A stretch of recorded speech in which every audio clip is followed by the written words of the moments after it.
আসসালামু আলাইকুম, সবাই কেমন আছেন? আশা করছি সবাই ভালো আছেন। তো আজকে আমি আপনাদের সাথে আপনার আশেপাশের একটা মানুষের সাথে পরিচয় করিয়ে দিই, যে মানুষটা আপনার আশেপাশেই আছে, আপনার আত্মীয় স্বজনের মধ্যে আছে, অথবা আপনার পরিচিতদের মধ্যে আছে বা আপনার ফ্রেন্ড সার্কেলের মধ্যে আছে। দেখবেন তারা তাদের ফ্যামিলির বিরুদ্ধে এমন এমন কথা বলে যে তাদের ফ্যামিলি তাকে খুবই টর্চারিংয়ের মধ্যে রাখে।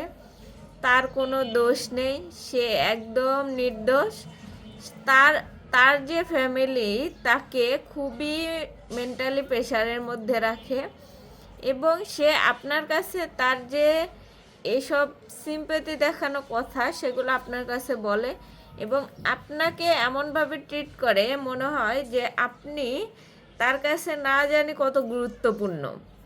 কিন্তু সেই মানুষটাই আবার দেখা যাবে কি, যে তার যে স্বার্থ, এটা যখন সে হাসিল করতে পারবে, তার যে উদ্দেশ্য সেটা যখন সে হাসিল করতে পারবে, তখন আপনাকে আবার উল্টা আপনাকে দোষী করতে সে ছাড়বে না।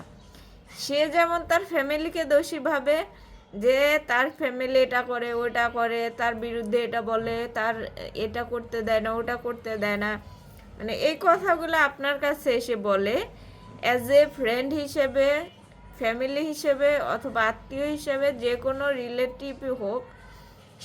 কিন্তু সে আরেকটা জিনিস কি করে, যে তার এই যে বলার পিছনে একটা মোটিভ থাকে, যে সে আসলে যে বলতেছে, বলার পিছনে যে মোটিভটা, সেটা যখন সে তার হলো কাজ উদ্ধার হয়ে যায়, তখন সে আপনাকে এমনভাবে পচাবে বা এমনভাবে ট্রিট করবে যেন আপনি তার লাইফের সবচেয়ে বেশি কষ্ট দেওয়া মানুষ।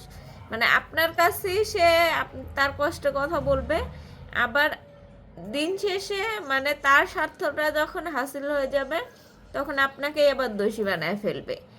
মানে এমন লোক আছে যে যারা কিনা মুখে মুখে আপনার সাথে ভালো ব্যবহার দেখাবে, মুখে মুখে বলবে যে হ্যাঁ আমি তোমাকে সাপোর্ট করি বা তোমার সাথে আছি এই সেই, কিন্তু বাস্তবতা অন্যরকম। বাস্তবতা হইতেছে যে সে তার স্বার্থ উদ্ধারের জন্য আপনার সাথে মিশবে, আপনার সাথে ভালো ব্যবহার করবে, আপনার সিম্পথি গেইন করার জন্য সে তার ফ্যামিলির বিরুদ্ধেও বাজে মন্তব্য করতে ছাড়বে না।